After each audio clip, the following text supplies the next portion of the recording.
The newly born universe buzzed and frothed with boundless energy. Even after the raging furnace of the first few minutes had died away, temperatures universe-wide were more than 100 million degrees. For thousands of years, this primal heat burned a cosmos of plasma, a superhot mix of particles and radiation. Until, one day, it changed forever. That day arrived when the universe was almost 400,000 years old and had cooled to about 3,000 Kelvin. In this now comparatively tepid soup, lone electrons met lone protons and finally could stick together, forming the first atoms. But this was not all, for as each electron and proton bound together, a small amount of energy was released. A packet of energy that raced away at the cosmic speed limit, the speed of light. A particle of energy born in the formation of a hydrogen atom. A particle we call a photon. A particle of light itself. This photon was far from the first, but as the universe began transitioning from plasma into neutral gas, light could then, for the first time, stream freely through its reaches. And so, our photon's long journey began. It headed out first into the universe's dark ages, a time before the first stars burned, a time before the first galaxies formed. In the eerie darkness, gravity pulled on mass to mold the first seeds of cosmic structure. But the photon sped on and noticed nothing. Eventually, the first stars burst into life around it. Massive and bloated, these ancient suns burned themselves out in a cosmic blink of an eye as the first supergiant black holes grew rapidly between them as they eagerly devoured mass. But the photon sped on and noticed nothing. The first galaxies began to assemble. The sky lit up with the fires of uncountable young stars across the cosmos as they began to fuse the initial hydrogen and helium atoms into heavier elements. But the photon sped on and noticed nothing. Millions steadily turned into billions of years, and as galaxies grew and matured, eventually the intense light of young stars began to settle. The photon's journey could have potentially lasted forever into eternity, but after almost 14 billion light-years of travel, a large spiral galaxy steadily came into view. Its destiny was set. Near a small blue dot orbiting a small white star, after crossing the last few thousand light-years, the photon collided with a piece of metal, part of a telescope built by humans and orbiting near the planet Earth. The photon's energy was completely absorbed, energizing electrons and registering on detectors. But as the photon vanished from existence, its billions-year-long journey complete, it still simply did not notice. Because, to the photon itself, the journey never took place. 13.8 billion years of cosmic time disappeared in an instant. Yet how can this be? Light has existed in the universe from its earliest moments and will continue to exist long after humanity and the stars are shred to dust. But just how does it work, and how can it seemingly last forever? And perhaps most importantly, what even is it?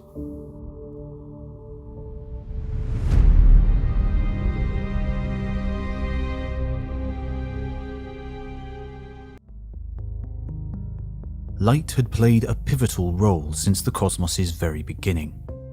In these earlier times, it had only existed for the very briefest of moments, slamming into speeding particles before it had a chance to travel anywhere, one piece of light dying as another was born.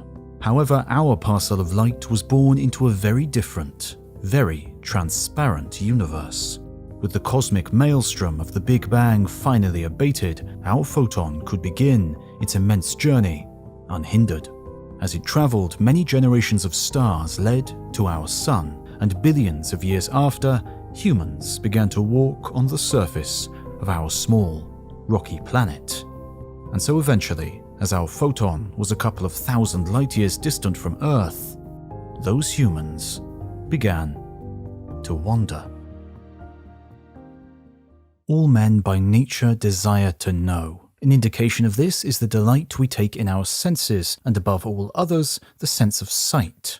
This, most of all the senses, makes us know and brings to light many differences between things. The ancient Greeks wondered if light emanated from the eyes, touching and feeling the world around us. But clearly there are times when it is dark, when we can't see anything. So they concluded light must be something external, something captured by our eyes. Islamic scientists went on to unravel the properties of light, finding rules of reflection and the magnification properties of glass lenses. Light was clearly a natural part of the universe around us.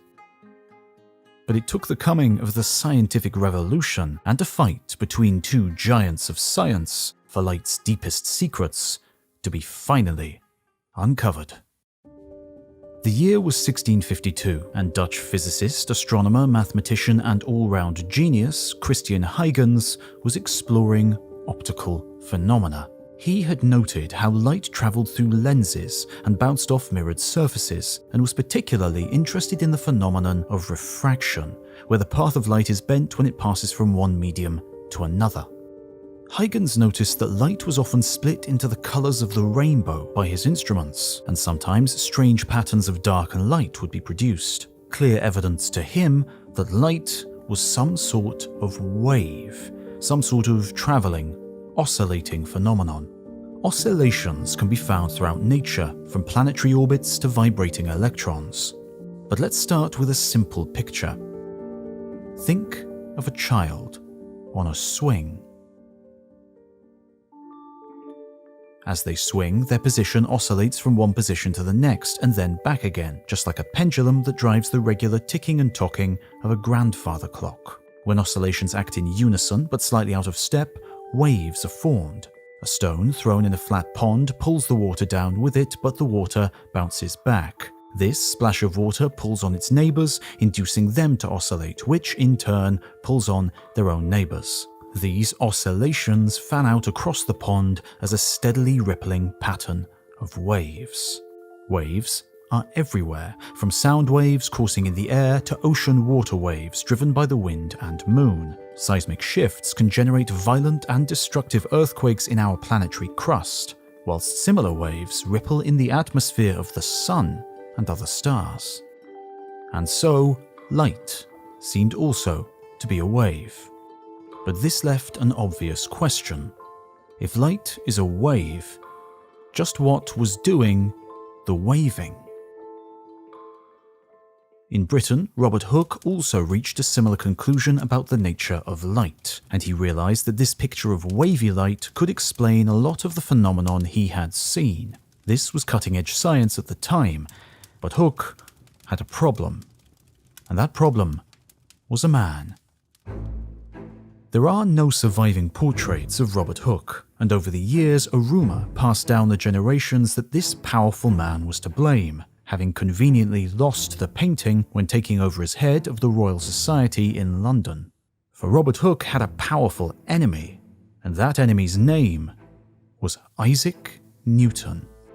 Since cleared of any wrongdoing in the absence of contemporary images of Hooke, there is still little question that the two men were not friends. For as well as his far-reaching discoveries in mathematics and gravity, Newton also had an interest in optics and the nature of light itself, and he did not like what Hooke or Huygens had to say.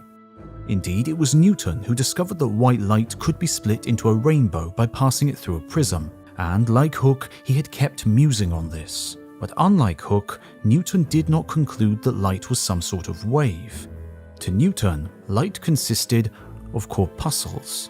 To Newton, light was made of tiny, individual particles. Newton's focus was the phenomenon of diffraction, the fact that waves bend around a sharp edge. He knew that sound, a wave in the air, bent as it travelled past sharp edges. It was clear that you could eavesdrop on a conversation from around a corner without being able to see the gossipers. You You could hear from behind an object, but you could not see. So, he reasoned, light simply could not be a wave. And he didn't stop there. Newton went further. Much, much further. He reasoned that light, as a stream of particles, would even feel the pull of gravity. In his book Optics, published in 1704, he wrote, "Do not bodies act upon light at a distance, and by their action bend its rays?" And though on this he was correct, he was not proved correct for centuries. So it was Newton's corpuscular theory of light that reigned supreme, due more to his weight of personality and scientific standing as opposed to its ability to explain the complex observations of light. Over the years, however, steadily the tide began to turn away from Newton. In 1800, polymath Thomas Young shone light through a pair of narrow slits and observed a pattern of interference on a background screen. This wasn't the first demonstration of interference, but it was the clearest. How could Newton's picture of light as particles explain Young's observation of interference? How could light, as tiny bullets passing through either one slit or the other, produce the observed pattern? Simply throwing a couple of pebbles into a still pond reveals that interference is naturally produced by waves, either in water or in light. Other observations of light supported its wave-like nature, including light's polarization through a material called calcite. But for centuries, the big secondary question remained unanswered. If light was a wave, just what was doing the waving?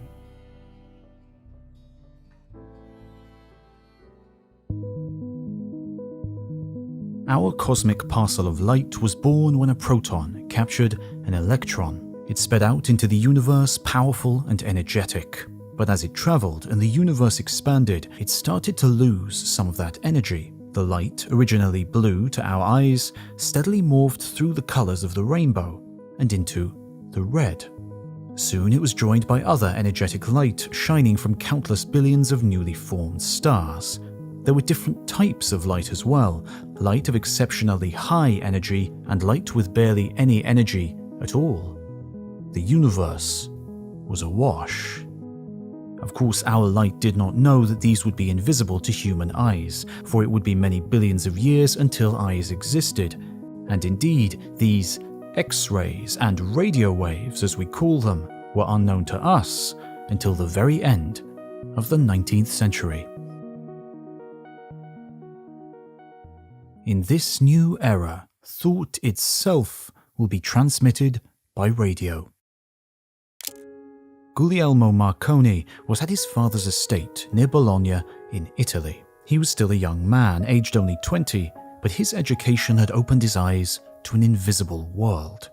In the decades before, the nature of light had steadily been unraveled, and Marconi was ready to use this newfound knowledge to change everything. Staring at his equipment, Marconi was waiting to see a faint spark in the darkness. With the bundle of wires and coils of his workshop, such a spark would not be surprising. But the impetus for this spark was not in the equipment before him. It was in similar equipment located several miles away. Of course, the 19th century had seen the arrival of the telegraph, where electronic pulses were sent along wires that crossed entire countries and continents. But this needed wires to be strung through the air and under the oceans. Marconi had no need for such wires. He would be sending messages not along bits of copper. His messages would simply fly, completely unseen, through the air. But how? The answer lies with one of science's greatest geniuses. The answer lies with James Clerk Maxwell. When a young James Clerk Maxwell arrived at the University of Cambridge in 1850, he was told that attendance at the 6 a.m. church service was compulsory for all students. The Scottish-born prodigy had long been a night owl and simply responded, "Aye, I suppose I could stay up that late." His name is writ large across the modern world, but his crowning achievement was uniting two seemingly disparate phenomena and creating something remarkable. Electricity and magnetism had been known about since ancient times, seen in the strange attraction of rubbed materials and mysterious stones that knew how to find north. But by the 19th century, it was becoming clear that these two were not truly distinct. A flow of an electric current could generate a magnetic field, and a changing magnetic field could generate a current in a wire. But as Maxwell stared at these equations, he began to see a deeper picture. Instead of separate relationships, he saw that electricity and magnetism could be united into a single whole. A united set of mathematics that encompassed all electric and all magnetic phenomena. But Maxwell's great insight was not only concerned with electromagnetic complexity, for he wondered about the simplest situation of all: electromagnetism in the nothingness of a vacuum. How does light travel through the emptiness of space? Maxwell knew that electromagnetic fields filled all of space, even in vacuums, but it was imagined that in empty space these fields would be null, effectively not there. But what if you plucked one of these fields, either electric or magnetic, so that these fields were not at zero at some location? Maxwell pondered this question, using his equations to explore how the situation would evolve. And the answer was astounding. Think about pinching the skin on the back of your hand. What happens when you let go of your pinch? Your skin sinks back to its unpinched self, quickly if you are young and somewhat slower if you are older. Maxwell's equations told him that the electromagnetic pinch would evolve away back to zero, but that this was not the end of the story. Pinching the electric field would generate a similar pinch in the magnetic field, and the pinch in the magnetic field would generate a pinch in the electric field. And these pinches did not simply fade back to zero.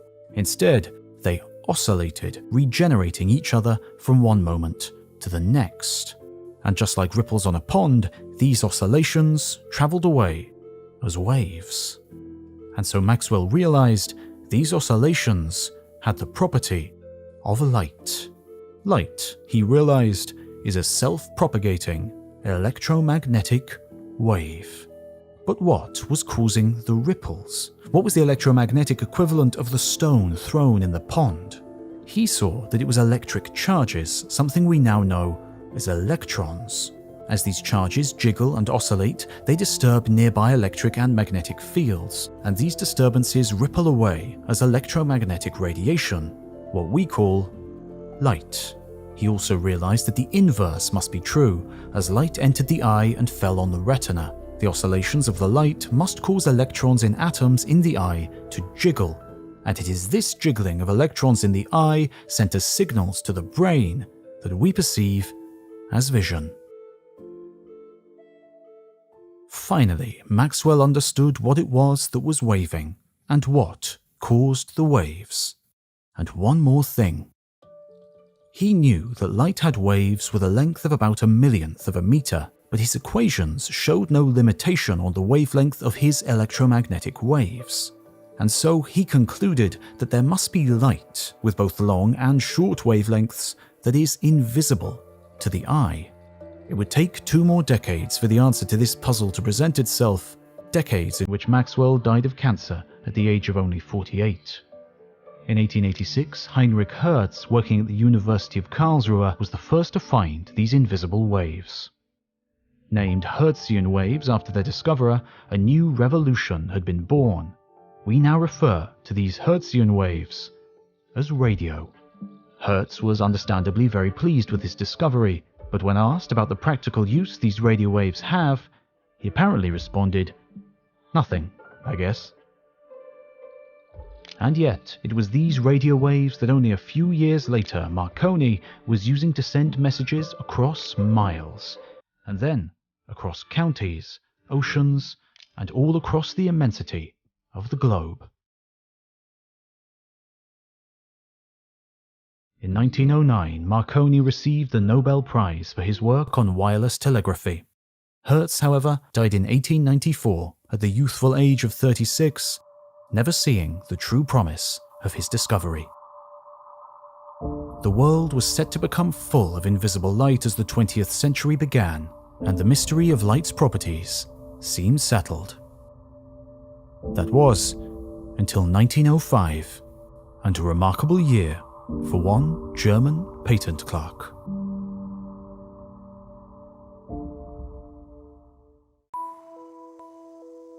The universe continued to change and evolve as our particle of light travelled. The mixture of light joining it on its journey reflected that change, bursts of radio waves and high-energy gamma rays becoming more and more frequent. This energy surged through space, much of it flowing between the stars and into the darkness. But some encountered lone atoms in the emptiness of the void. The low-energy radio waves very gently shook and energized these atoms, like a calm ocean wave lapping at a sandy shore, just as we would expect from Maxwell's picture of electromagnetic waves. But the behavior of the high-energy gamma rays was different. They delivered their energy to the atoms with a violent punch that ripped electrons clean away, not a lapping ripple, but an isolated smash. The gamma rays hit the atoms not like waves, but like hard, little, energetic particles. But how? Could Maxwell be wrong? Could, on some occasions, light be more like Newton's vision and act like a particle? And if so, just what would those occasions be?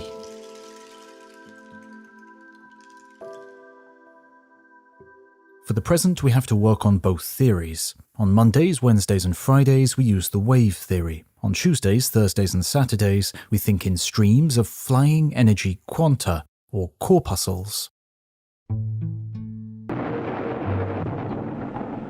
Alfred Nobel had made his fortune through his inventions and his businesses, especially in the field of explosives and weapons. And so, perhaps not unfairly, in an 1888 obituary in a French newspaper, he was called the Merchant of Death. This surprised Nobel, firstly as he was still very much alive, but secondly, and more distressingly, because he realized what his historical legacy was to be. So, in his will, he decided to leave most of his fortune to a series of prizes that would honor those that have conferred the greatest benefit to humankind. Across science, the Nobel Prizes are perhaps the most prestigious, the list of winners replete with the giants of science over more than a century. And in 1901, the inaugural Nobel Prize in Physics was awarded to the German Wilhelm Röntgen for his discoveries about the nature of light. For it was he who discovered the X-ray. Röntgen's experiments with various materials found that only the densest could halt X-rays. He even managed to convince his wife, Bertha, to place her hand in the beam, after realizing his X-rays should stream through her flesh, but be partly blocked by her denser bones, thus producing the first X-ray photograph. Whilst it was suspected that X-rays were electromagnetic radiation with a wavelength much smaller than visible light, as opposed to radar, which was much longer, it took several decades to conclusively show that this was the case, although in the meantime the medical application of X-rays to fix bones and save lives grew without bounds. And so this meant that by the early 1900s, Maxwell's vision of electromagnetic waves beyond the visible had been undoubtedly confirmed, all of light's secrets uncovered, even the electron having been discovered. All that remained was to find the rest of the light we could not see, gamma rays, microwaves and more, to fill out the last gaps on the electromagnetic spectrum and wrap up the story. But of course, if physics feels that a job is done, a rude shock is usually just around the corner. In Maxwell's picture of light, it could be thought of as a continuous wave. Scientists had found that when light crashed into most materials, it continuously dumped energy that energized electrons, causing them to be emitted. This was called the photoelectric effect. By lowering the intensity of light, it took longer for energy to be deposited, and it usually took longer for the electrons to begin to be spat out. Usually. for that was not what was observed when light was shone on certain metals. Electrons would seemingly be ejected instantaneously from the metal's surface, and the really confusing observation came from adjusting the color of the light being shone. Blue light would result in very energetic electrons being emitted, green light resulted in less energetic electrons, and red light produced no electrons at all. This made no sense. If all colors of light carry energy, why did red light fail to energize the electrons? This mystery was solved and new mysteries were born in a very special year. This was no ordinary year, it was a miraculous year, for it was the year that Albert Einstein changed physics forever. Most people are familiar with Einstein's Annus Mirabilis, 1905, the year he wrote down the special theory of relativity. But that was just the beginning. Einstein was awarded the Nobel Prize in Physics in 1921. The citation noted the award was for his services to theoretical physics. Yet one topic in particular was singled out for recognition, and it was not his work on relativity. It was especially for his discovery of the law of the photoelectric effect. When Einstein explored the photoelectric effect, he had to radically revise Maxwell's vision of light. He realized that when light interacted with electrons, it could not do so as a continuous wave of energy. Instead, the energy must be concentrated and dumped into an electron as an instantaneous packet. Light, Einstein declared, must be quantized. It must be chunks of energy. It must interact like a particle. Einstein went on to explain that each packet of energy was proportional to the frequency of the light. A packet of red light carries less energy than a packet of green light. A packet of green light carries less energy than a packet of blue, and so in experiments, the red light simply didn't deliver enough energy for an electron to escape. This enigmatic packet of energy didn't get its current name until 1926, when in an article in the journal Nature, Gilbert Lewis coined the name photon. Evidence for the particle nature of light swiftly grew, and it was in 1923 Arthur Compton put together an important experiment, but one that relied on a bizarre fact. Light can push. This might seem like a strange thing to say. How can light, which has no mass, push? But Maxwell's equations showed that, in carrying energy, light also carries momentum. You can easily buy a Crookes radiometer today as an executive toy for your desk, consisting of 4 vanes in an evacuated glass tube, one side black and the other side white. When placed in bright sunlight, the vanes begin to spin, pushed, supposedly, by the momentum of nothing more than sunlight. As ever, the physics of the Crookes radiometer is more complex than this simple explanation, but the force of sunlight pushing on the vanes is real, with some visionaries imagining future humanity coursing amongst the planets, solar sailing on sunlight. In 1923, Arthur Compton's experiment, however, was a little different. In his experiment, Compton aimed a beam of high-energy X-rays at an atomic target, thus ripping electrons from the outer part of the atoms. But when examining the rebounding X-rays and recoiling electrons, Compton found that Maxwell's picture of a wave of energy and momentum simply did not work. Instead, Compton had to treat the X-rays and electrons like colliding billiard balls, for when an X-ray hit an electron, it delivered its energy and its momentum as a discrete packet. When an X-ray hit an electron, they definitively interacted like hard particles. Newton's vision of particles of light was reborn. But was this definitive proof that light was a particle? Not quite. There was, of course, still a mountain of evidence for its wave-like nature. If anything, scientists were more confused than ever before.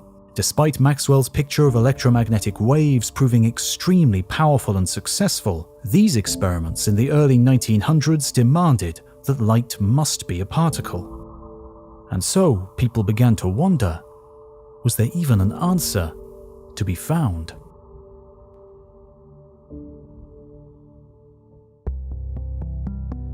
We began this story following a photon of light as it travelled across the universe.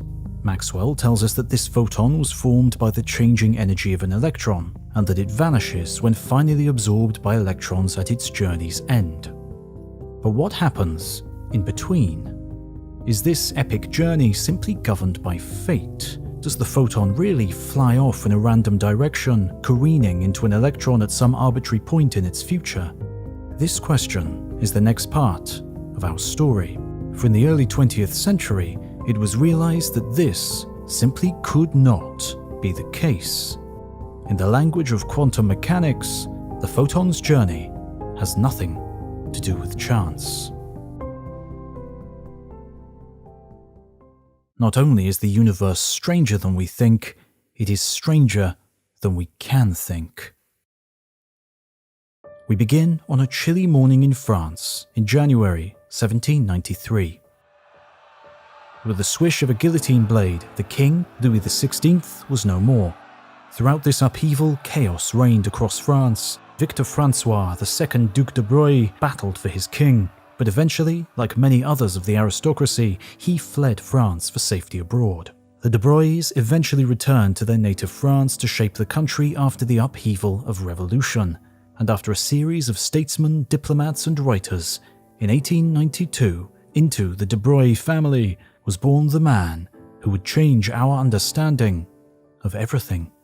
His name was Louis Victor Pierre Raymond, 7th Duc de Broglie.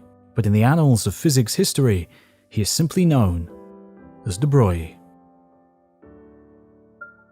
In the early 20th century, he bore witness to the birth of quantum mechanics and the growing confusion about whether light was a particle or a wave. To de Broglie, however, there was one obvious solution, though a counterintuitive one. Light was neither and both at the same time. It was clear that light, when it travelled as a wave, producing the effects of interference and diffraction. But when it interacted like a particle. It seemed to exhibit properties of being both a particle and a wave, but was never really either. De Broglie's remarkable insight was to realize that this was true not only for light, but for the entire quantum world. Here, he claimed, there were no true particles and no true waves. Everything, de Broglie told us, was some sort of quantum thing. And so, in his PhD in 1924, he claimed that electrons, which were clearly particles, should also exhibit wave-like properties. And in 1929, he received the Nobel Prize when experiments bore out his predictions. There has been significant philosophical discussion about this wave-particle duality in quantum mechanics, but its observational consequences are incontrovertible. A series of single photons or electrons sent through multiple slits still result in interference patterns, and even large, complex molecules have also been shown to have properties of both waves and particles, the largest yet tested being 2,000 atoms in size. And so, with quantum mechanics in hand, the quest was on to understand just how light and electrons interacted. With classical physics, the physics of Maxwell, electrons jiggled as electromagnetic waves passed by, just like seagulls bobbing on a choppy ocean, and by their jiggling, the electrons emitted their own electromagnetic waves, adding to the mix. But the quantum picture had to be different, for the quantum world was one of quanta and particle reactions. Despite these opposing situations, it didn't take long for a solution to be found, and it was another scientific titan, Paul Adrian Maurice Dirac, that began to crack the code. In the late 1920s, he was working to unite two of the greatest breakthroughs in modern physics: the strange world of quantum mechanics and Einstein's special theory of relativity. Dirac's story has been told many times about his famous absent-mindedness and lack of communication skills. Quantum pioneer Niels Bohr went as far as to call him the strangest man. but there is absolutely no doubt that Dirac was a revolutionary genius, and it was through his work on quantum mechanics that Dirac made his mark on scientific history. To understand the modern view he helped to bring about, we have to accept that everything is actually fields. These fields are different to things like classical electric and magnetic fields. In quantum field theory, there are electron fields, photon fields, fields for the various quarks, and more. A ripple, for example, in the electron field is an electron, and a ripple in the photon field, a photon. Think of an atom. What do you see? In our minds, we often have the picture given to us by Niels Bohr of electrons orbiting a nucleus like a planet orbiting a star, and when an electron jumps from a higher orbit to a lower orbit, a photon of light is emitted. But when considering the quantum world, this is not quite correct. In quantum field theory, we think of an orbiting electron as a vibrational pattern in the electron field.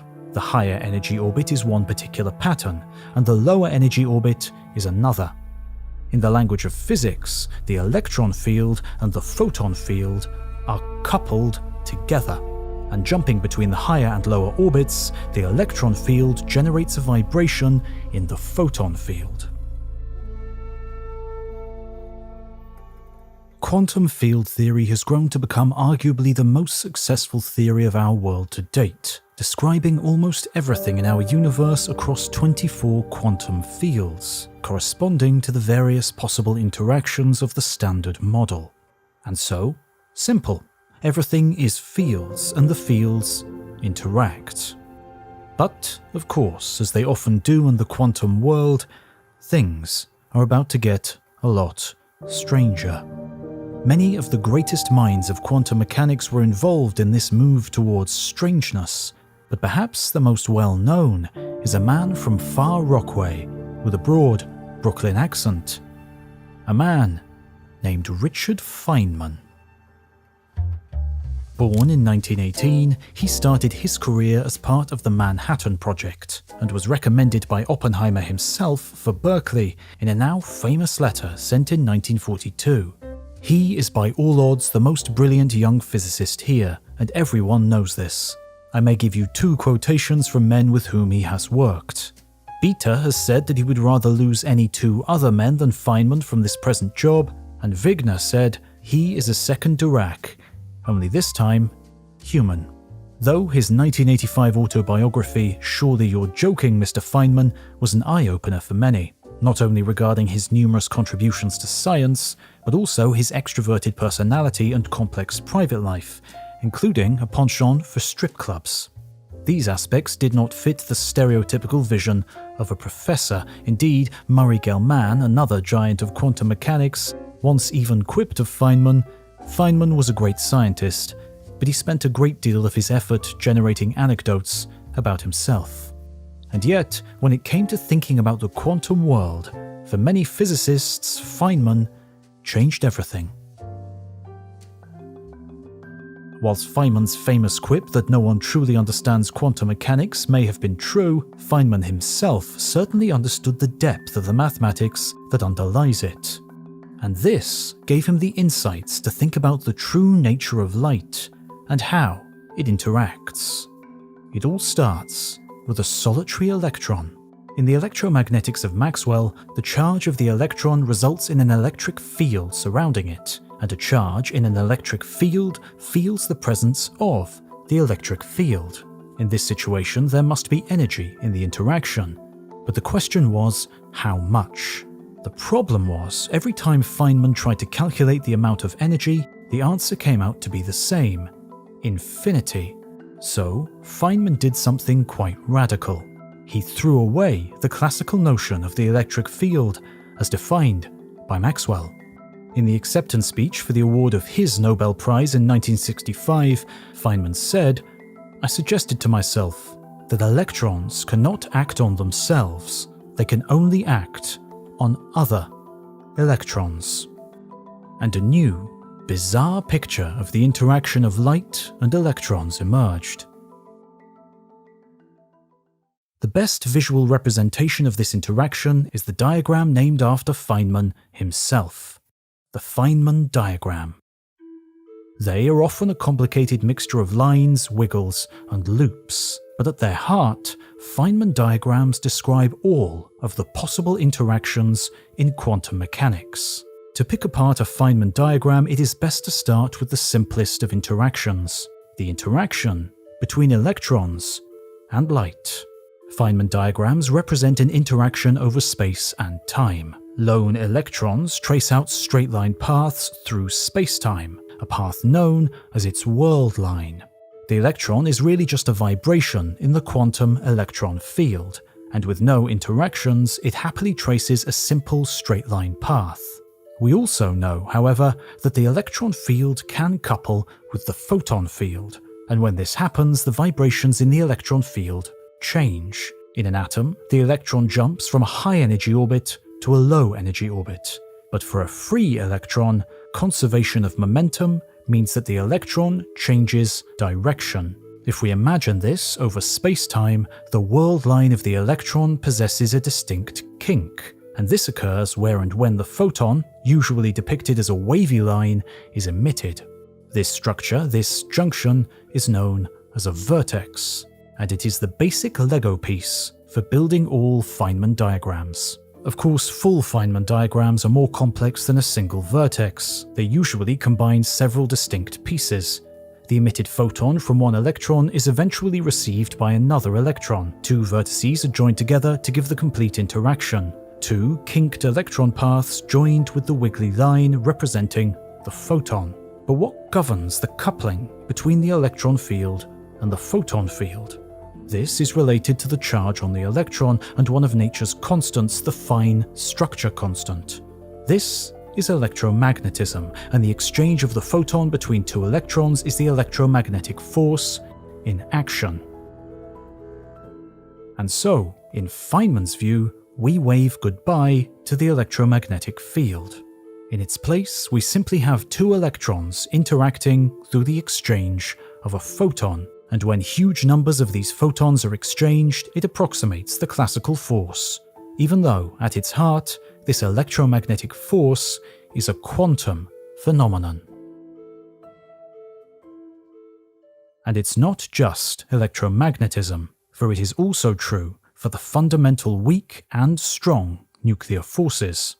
For the strong force, it is gluons instead of photons that are exchanged between quarks. And for the weak force, it is via the exchange of massive particles known as the W and Z. And again, all of these forces can be presented by a combination of Feynman vertices. But this was not the end. Feynman had one even stranger card yet to play when it came to light. He had said that one electron acts upon another, and this happens through the exchange of a photon, producing the complete Feynman diagram of the interaction. But did this mean that an electron fired out a photon at random? Did this photon stream out into the universe with only a remote chance of being absorbed by another electron? Counterintuitively, the answer, Feynman said, was no. He told us that the photon is only passed between two electrons that have agreed on the exchange. But there is something odd happening here. If we are in the middle of the photon's journey, its emission from one electron occurred in the past, while the absorption of the photon by the other electron is going to occur in the future. So when did the electrons communicate and agree to exchange the photon? How did they even know of each other's presence? It clearly cannot be via the electromagnetic force, as this is precisely what the exchange of the photon actually is. So, what is the solution? As with a lot of quantum mechanics, whilst the mathematics just works, the interpretation, the question of what is really happening, is the biggest challenge. And so Feynman, with his supervisor John Wheeler, put a mind-bending possibility on the table. The suggestion is something we now call the transactional interpretation. They said that the two electrons handshake their acceptance of exchanging the photon, but that this handshake is taken through time. One electron messages from the past, and the other from the future. This might sound ridiculous, but it completely fits with the mathematics of quantum mechanics. And so, on a dark night when you gaze at a distant star, an electron in your eye and an electron in the atmosphere of that star spoke to each other through time and agreed to exchange the photon you see. And going even further, for the lonely photon we met at the beginning of our story, two distant electrons shook hands over billions of years of time, billions of light years of space, and agreed that the photon should undertake its cosmic journey. The bizarre world of quantum mechanics never disappoints. And yet, there is one final, even stranger mystery to unfold about light and our lonely photon in the blackness of space. As it travels over many billions of light years, just what does the photon experience?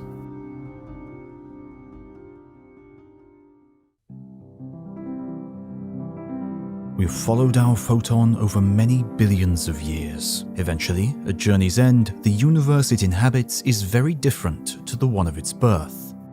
Yet there is a disconnect. For whilst this photon was almost as old as the universe itself, it remained eternally youthful.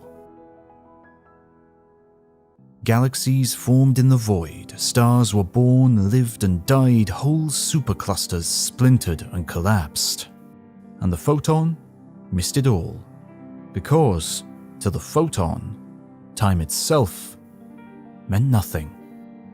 This might seem like a strange thing to say. The photon clearly had an existence in time, but with the coming of Einstein and his special theory of relativity, it was realized that time was actually flexible.